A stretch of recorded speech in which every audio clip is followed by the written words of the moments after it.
Hello students, कैसे हैं आप सब। आज हम पढ़ने वाले हैं क्लास 12th फिजिक्स में एक समान बाह्य वैद्युत क्षेत्र में स्थित किसी वैद्युत द्विध्रुव पर लगने वाले बलिंग के आघूर्ण के बारे में। क्लास 12th फिजिक्स में ये एक वेरी इंपॉर्टेंट डेरिवेशन है, एग्जाम के लिए बहुत महत्वपूर्ण है, लगभग 2 से 3 अंक में आएगा। ठीक है, तो चलिए शुरू करते हैं कि एक समान बाह्य वैद्युत क्षेत्र में स्थित किसी वैद्युत द्विध्रुव पर लगने वाले बलिंग के आघूर्ण का सूत्र आप कैसे व्युत्पन्न करेंगे, उसका फॉर्मूला कैसे ड्राइव करेंगे। ठीक है, सबसे पहला काम यह है कि हम बनाएंगे यहां पर एक समान वैद्युत क्षेत्र, जिसको हम दिखाते हैं समांतर रेखाओं के द्वारा। जैसे कि ये जो पैरेलल लाइंस हैं ये बताएंगी एक समान बाह्य वैद्युत क्षेत्र को। ठीक है, अगर मान लो कहीं पर वैद्युत क्षेत्र रेखाएं बनी हुई हैं, वक्राकार फॉर्म में बनी हुई हैं, मतलब कहीं पर रेखाओं के बीच की दूरी कम है, कहीं पर रेखाओं के बीच की दूरी अधिक है, तो वहां पर हमको यह समझना है कि जहां पर रेखाएं पास पास हैं इसका मतलब होता है कि वहां पर वैद्युत क्षेत्र का मान ज्यादा है। जहां पर रेखाएं दूर दूर हैं इसका मतलब होता है वहां पर वैद्युत क्षेत्र का मान कम है। और जहां पर रेखाओं के बीच की दूरी एक समान बनी रहे, मतलब पैरेलल लाइंस हों, समांतर रेखाएं हों, इसका मतलब ये एक समान बाह्य वैद्युत क्षेत्र को निरूपित करेगा, दर्शाएगा। ठीक है, तो हमने मान लिया ये एक समान बाह्य वैद्युत क्षेत्र है, वेक्टर ई। ठीक, हमको यहां पर लेके आना है एक वैद्युत द्विध्रुव, तो ये रख देते हैं, ये है एक समान बाह्य वैद्युत क्षेत्र में स्थित एक द्विध्रुव। ठीक है, द्विध्रुव आप जानते हैं, द्विध्रुव क्या होता है, यह एक निकाय है जो कि प्लस क्यू और माइनस क्यू आवेश से मिलकर बना होता है और इनके बीच बहुत अल्प दूरी होती है, वो अल्प दूरी हम लोग मानते हैं 2L। तो इस केस में मान लेते हैं ये वाला जो चार्ज है वो प्लस क्यू है, ये वाला चार्ज कितना है मान लेते हैं माइनस क्यू है, यहां लिखे दे रहे हैं। ठीक है, और दोनों के बीच का डिस्टेंस यहां से लेके यहां तक मानते हैं 2L, ये मान लेते हैं, ये मान लिया हमने इसका, ये डिस्टेंस 2L है। ठीक है, दिख रहा होगा, ये हो गया 2L। ठीक, और इसका नाम दे दीजिए, मान लेते हैं कि ये पॉइंट A है द्विध्रुव का और ये पॉइंट B है द्विध्रुव का। ठीक है, तो कहा जाएगा द्विध्रुव क्या है, ये द्विध्रुव AB है जो कि प्लस क्यू और माइनस क्यू आवेश से मिलकर बना हुआ है, जिनके बीच की दूरी कितना है 2L मीटर या 2L है, जो भी मानना है वो आपको मान लेना है। इतना बना लिया। ठीक है, जैसे आप डायग्राम को बनाएंगे बिल्कुल उसी के अनुसार आपको लिखना भी है, मतलब किसी भी डेरिवेशन में जो थ्योरी का पोर्शन होता है उसको आपको रट्टा मारने की बिल्कुल भी आवश्यकता नहीं है। आप डायग्राम को समझिए, जो डायग्राम है उसको आप ध्यान से समझिए, उसको देखिए और उसको बनाने के बाद देखकर लिखने का प्रयास करिए, क्योंकि जो भी थ्योरी पोर्शन होता है उसका मैक्सिमम पार्ट जो होता है वो डायग्राम को देखकर ही लिखा जाता है। ठीक, तो उसको अनावश्यक आपको रटने की जरूरत नहीं है। अब देखिए जरा, ये हमारा प्लस क्यू था, ये हमारा माइनस क्यू। हम क्या करेंगे, हमको निकालना है बलयुग्म का आघूर्ण। अब देखिए यहां आप एक बात आपको समझना है, जब भी आप कोई डेरिवेशन करिए, जब भी करिए, तो याद रखिए किसी भी डेरिवेशन में हमेशा कुछ की पॉइंट होते हैं, मतलब ऐसे बिंदु होते हैं जो आपको याद आ जाए तो पूरा का पूरा डेरिवेशन आप सरलता से बहुत आसानी से कर सकते हैं। जैसे इस केस में बता रहा हूं आपको कि पहला तो डायग्राम तो अति आवश्यक है, ये आपको याद होना चाहिए, ये आपको बनाना आना चाहिए। इसके बाद इस डेरिवेशन में जो महत्वपूर्ण बिंदु है वो ये है कि बल आघूर्ण का फॉर्मूला क्या होता है। तो क्या होता है, टाउ बराबर बल गुणे दोनों बलों के बीच की लंबवत दूरी। हालांकि यहां पर जो हमने चार्ज बनाया है प्लस क्यू माइनस क्यू, अब क्योंकि ये वैद्युत क्षेत्र के भीतर है तो यहां पर दोनों आवेशों पर बल लगेगा, प्लस क्यू चार्ज पर भी बल लगेगा और माइनस क्यू चार्ज पर भी बल लगेगा। तो हम यहां बना दे रहे हैं, चलिए इस ए को हम अलग लिख दे रहे हैं यहां पे थोड़ा नीचे। ठीक है, चलो प्लस क्यू पे एक बल लगेगा जो कि क्षेत्र की दिशा में होगा, ये हम लोग अच्छे से जानते हैं, ये हो जाएगा F is equal to Q E, है ना, ये फॉर्मूला होता है, याद है, वैद्युत क्षेत्र की तीव्रता का E equal to F by Q, याद आ रहा है कुछ, E equal to F by Q होता है, वहां से आप F का मान निकालो तो हो जाएगा Q इंटू में E। और बल की दिशा हमेशा वैद्युत क्षेत्र की तीव्रता की दिशा में होगा, दोनों की दिशाएं सेम होती हैं। अगर वैद्युत क्षेत्र की तीव्रता की दिशा दिया है तो वही बल की दिशा हो जाएगा। अगर मान लो कहीं पर वैद्युत बल की दिशा पता है तो वही वैद्युत क्षेत्र की तीव्रता की दिशा हो जाएगी। तो यह है तीव्रता की दिशा, तो यही प्लस वाले क्यू आवेश पर लगने वाले बल की दिशा हो जाएगी। प्लस क्यू की बात कर रहे हैं। अब देखो जो माइनस क्यू आवेश, इस पर भी बल लगेगा, यहां भी सेम फॉर्मूला, लेकिन यहां पर जो लगने वाला बल है उसका डायरेक्शन होगा वो क्षेत्र के विपरीत में होगा। ये रूल होता है कि प्लस क्यू आवेश पर लगने वाला बल क्षेत्र की दिशा में और माइनस क्यू आवेश पर लगने वाला बल क्षेत्र के विपरीत दिशा में। तो यहां पर हो जाएगा F equal to Q E, परिमाण बदलेगा नहीं, सेम रहेगा सब कुछ। अब आप यहां बिल्कुल ये गलती मत करना, माइनस क्यू ई मत करना। बल एक सदिश राशि है, यहां पर हमको केवल और केवल इसके डायरेक्शन से मतलब है, वहां पर नेगेटिव और पॉजिटिव केवल इसकी दिशा को निर्धारित करेगा। परिमाण दोनों का इक्वल आया, F equal to Q E, यहां भी F equal to Q E. ये प्लस आवेश था तो प्लस आवेश या प्लस चार्ज का रूल होता है कि इस पर लगने वाले बल की दिशा वैद्युत क्षेत्र की दिशा में होगी, और माइनस क्यू आवेश पर लगने वाले बल की दिशा क्षेत्र की दिशा के विपरीत में होगी, जैसा कि मैंने बना दिया। यह है क्यू ई क्षेत्र की दिशा में, यह है विपरीत दिशा में। इतनी बात क्लियर। अब देखते हैं कि जो हमारे बल हैं F equal to Q E और F इक्वल टू की ये दोनों, ये क्षेत्र की दिशा में, ये विपरीत में, इन दोनों बलों की क्रिया रेखा के बीच की लंबवत दूरी कितनी आएगी। कहने का मतलब ये डिस्टेंस, चाहे तो इसको पीछे बढ़ा दो और चाहे तो इसको इधर बढ़ा के आप ये लाइन डॉट से खींच दीजिए। ध्यान दीजिएगा ये लाइन, ये दिखाई दे रहा होगा, ये मान लेते हैं। चलिए तो यहां से एक को हटा के हम यहां लिख दे रहे हैं, थोड़ा सा इसको सही कर लें। ये मान लीजिए ए है और यहां पर प्लस क्यू आवेश है, ठीक। और बी को हम लिख ले रहे हैं, मान लो यहां पर भी है, ठीक। और माइनस क्यू आवेश थोड़ा सा यहां बना लो, अभी दिख रहा होगा साफ साफ, ठीक है। तो ये बल और ये बल के बीच की क्रिया रेखा की लंबवत दूरी यही हो जाएगी, ये वाली दूरी। और एक बात और, जो हमने द्विध्रुव ए बी रखा हुआ है उसको मान लेते हैं कि वो क्षेत्र के साथ, मतलब ये वाला कोण, ये बन रहा है थीटा। कितना बन रहा है? थीटा। हमको निकालना है ये पॉइंट, चाहो तो आप इसको O मान लो। ध्यान दीजिएगा, हमको निकालना है यहाँ पे A से लेके O तक, क्योंकि ये जो बल है इधर की तरफ और ये बल है इधर की तरफ, इसको पीछे बढ़ाओगे तो यहां तक आएगा। ये जो डिस्टेंस है A से लेके O तक, यही दोनों बलों के बीच की क्रिया रेखा की लंबवत दूरी है, इसकी आवश्यकता पड़ेगी, इसलिए इसको हम यहां निकाल ले रहे हैं। अब ध्यान दो जरा, ये बन रहा है एक समकोण त्रिभुज AOB, और समकोण त्रिभुज में हमको पता है निकालना है लंब, कर्ण पता है और थीटा दिया हुआ है, तो साइन थीटा। लंब बटे में कर्ण, अगर हम साइन थीटा यहां अप्लाई करेंगे तो लंब बटे कर्ण उसका फॉर्मूला होता है, आसानी से लंब निकल आएगा। तो मैं यहां निकाले दे रहा हूं, देखें जरा, इसमें हमको निकालना है साइन थीटा। वैसे इसको आपको अलग से निकाल के रख देना है, लेकिन जानते रहो कहां से आया डिस्टेंस। ये होता है लंब बटे में कर्ण। लंब कितना है? AO, तो AO बटे में कर्ण कितना है? 2L, तो मैं सीधा 2L पुट कर रहा हूं। अगर आप यहां से AO निकालोगे तो 2L इधर मल्टीप्लाई हो जाएगा, तो इसका मतलब हो जाएगा 2L साइन थीटा, ठीक है। तो ये डिस्टेंस आ गया 2L और साइन थीटा। इतनी बात क्लियर है? बस डेरिवेशन आपका आ गया, इतने की ही आवश्यकता थी। अब शुरू करते हैं।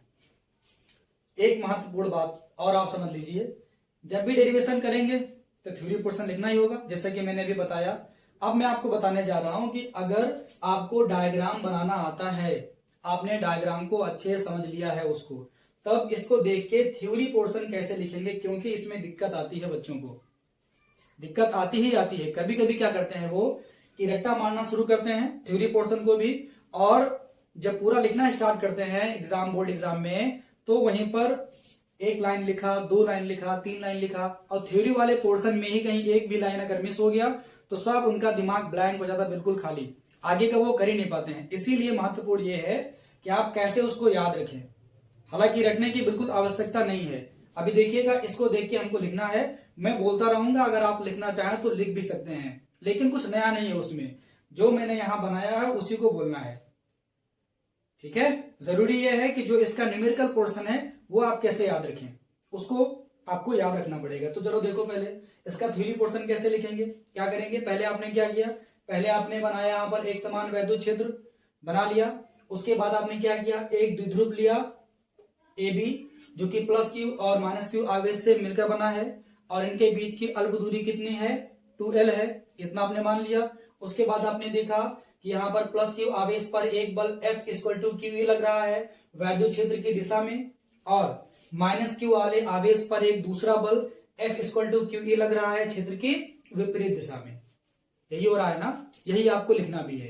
कैसे लिखेंगे, माना किसी एक समान वैद्युत क्षेत्र वेक्टर ई में एक वैद्युत द्विध्रुव ए बी क्षेत्र से थीटा कोण बनाते हुए रखा है या रखा गया है, जो कि मतलब वैद्युत द्विध्रुव प्लस क्यू और माइनस क्यू आवेश से मिलकर बना हुआ है, जिनके बीच की अल्प दूरी 2L मीटर है।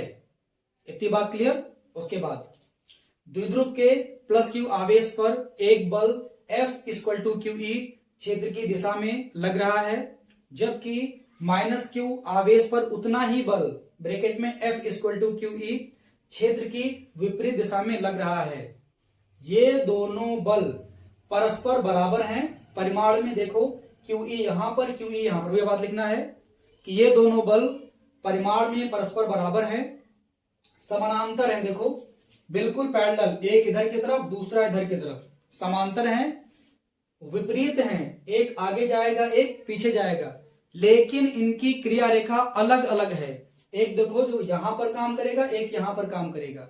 जब भी ऐसे कोई दो बल होते हैं जिनका परिमाण बराबर हो, क्रिया रेखा अलग अलग हो और वो समांतर हो, तो जहां पर भी ये लगते हैं उसको बोला जाता है बल युग्म।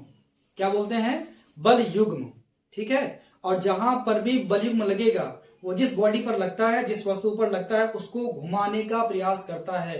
तो इस केस में जो यहां पर F इक्वल टू क्यू और F इक्वल टू क्यू ये दो बल लग रहे हैं, ये बनाएंगे एक बल युग्म, और ये दोनों इस द्विध्रुव AB को क्षेत्र की दिशा में लाने का प्रयत्न करेंगे। ये बात आपको लिखना है कि यहां पर ये दोनों बल F और F द्विध्रुव AB को घुमाकर क्षेत्र की दिशा में लाने का प्रयत्न करेंगे।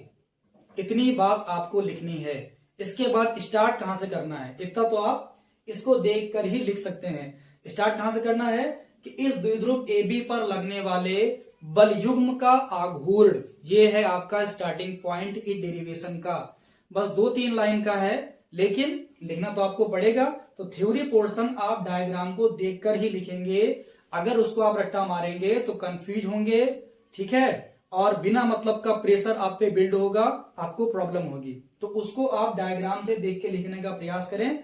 मैं इसका न्यूमेरिकल पोर्शन बता रहा हूं जहां से आपको याद रखना है। मतलब अगर ये एक फॉर्मूला आप यहां पर याद कर लेते हैं तो पूरा डेरिवेशन आपको आ जाएगा। जैसे हमको निकालना है ये बल युग्म का आघूर्ण, क्या निकालना है, बल युग्म का आघूर्ण, बस। और हम जानते हैं इसका फॉर्मूला क्या होता है, इसको दिखाते हैं टाउ से। टाउ इक्वल टू होता है, क्योंकि यहां दो बल होते हैं तो आपको लिखना है एक बल गुणे दोनों बलों के बीच की लंबवत दूरी। तो कर देते हैं दोनों बलों के बीच की लंबवत दूरी, परपेंडिकुलर डिस्टेंस आपको लेना है, याद रखना है इस बात को। अच्छा, इसीलिए हमने यहां पर ये पहले ही निकाल लिया था कि दिक्कत ना हो। ठीक, तो जरूर तो यहां जाएगा टाउ इज इक्वल टू, ध्यान दीजिए एक बल, चाहे आप इसकी बात करो चाहे इसकी बात करो, दोनों का परिमाण इक्वल है, समान है। तो एक बल हो गया F, ठीक है, और मल्टीप्लाइड बाई दोनों बलों के बीच की लंबवत दूरी कितना निकाला आपने, 2L sin थीटा। इसमें कंफ्यूज मत होना। देखो जरा, एक बल यहां लग रहा है, इसकी क्रिया रेखा ये हो गई, यहां से अगर चाहो तो आप पीछे भी इसको बढ़ा सकते हो, और एक बार इधर लग रहा है, इससे क्रिया रेखा ये हो गई, तो इसको हम पीछे बढ़ाएंगे, तो ये जो दूरी है वही दोनों बलों के बीच की लंबवत दूरी होगी। वो कितनी है जरा बताओ, ये है 2L और कितना sin थीटा। ठीक है, F की वैल्यू पुट करो तो कितना आ जाएगा, एफ की वैल्यू है Q इंटू में E, तो क्यू ई इंटू में आ गया 2L साइन थीटा आ गया।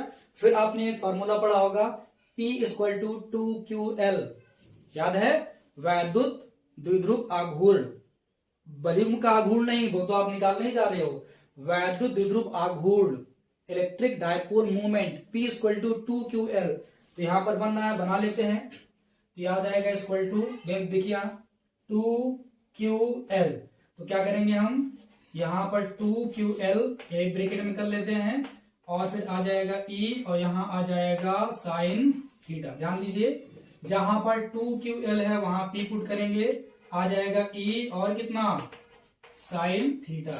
यही है बलयुग्म के आघूर्ण का फॉर्मूला, है ना आसान।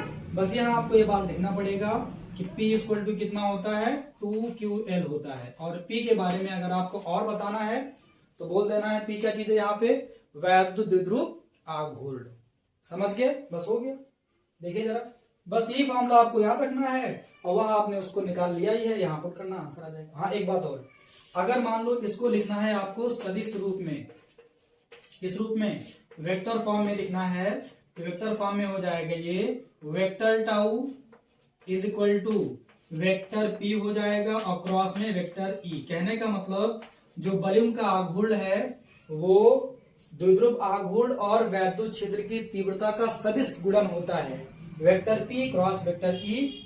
सदिश रूप में आप इसको ऐसे भी कर सकते हैं, ठीक है, क्लियर है, इसमें कोई दिक्कत नहीं होनी चाहिए। चलिए इसको नोट कर लीजिए। फिर इसमें हमको पढ़ना है इसकी तीन पोजीशन है जो कि इंपॉर्टेंट है, वो एग्जाम में आ भी सकती है, उसको हम क्लियर कर लेते हैं।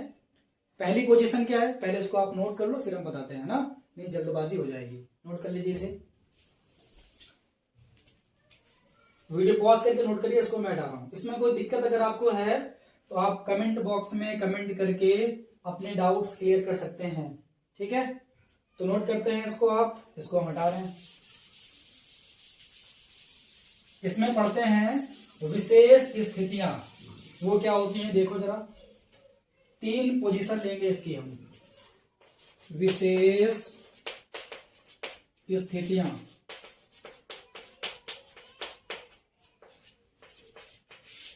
पहली पोजीशन तो ये है कि अगर आपका द्विध्रुव वैद्युत क्षेत्र की दिशा में हो जाए, क्या हो जाए, वैद्युत द्विध्रुव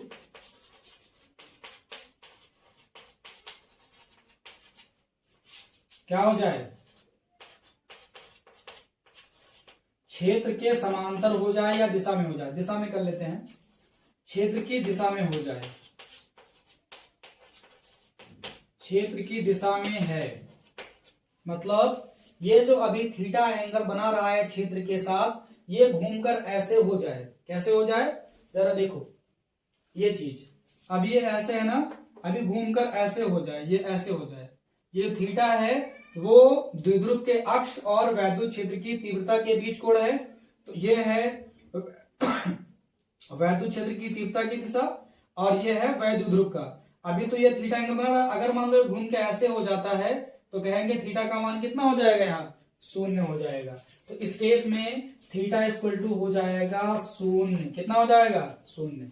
इस केस में अगर आपको निकालना हो बलयुग्म का आघूर्ण, क्या निकालना हो, बलयुग्म का आघूर्ण, तो फॉर्मूला क्या होता है बताओ जरा, फॉर्मूला होता है tau equal to P E sine theta.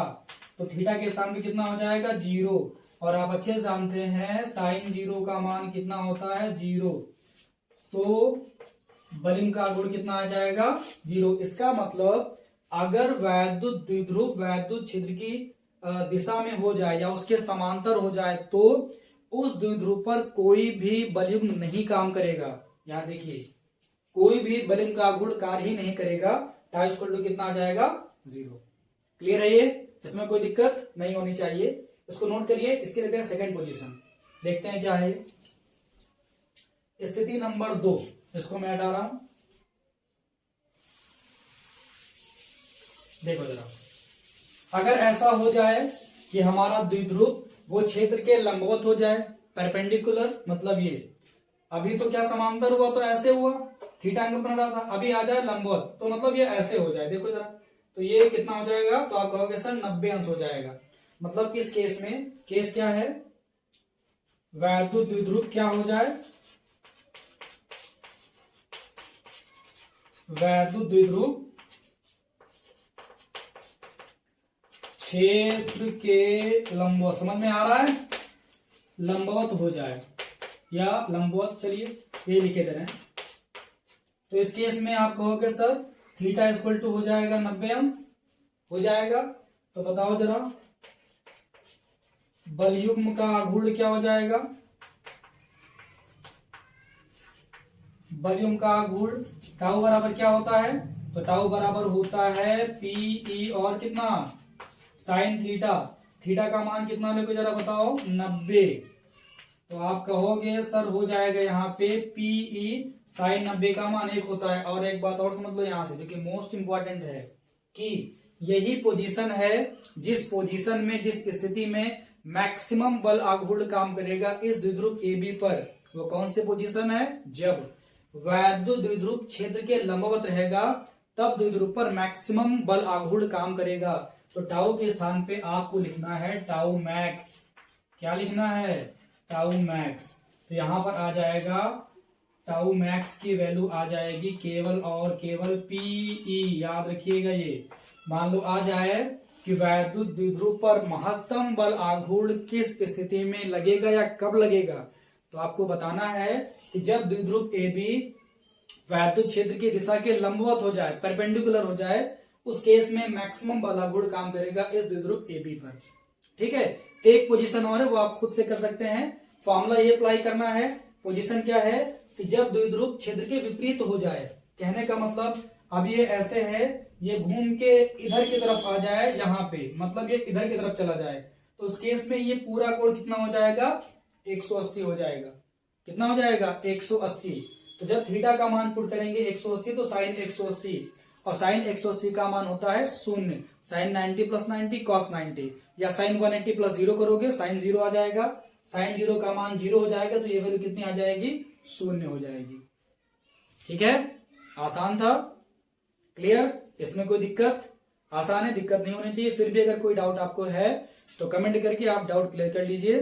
Next video में आपके कमेंट को जरूर तवज्जो दी जाएगी। ठीक है, तो आज के लिए बस इतना ही, पढ़ते रहिए। Thank you.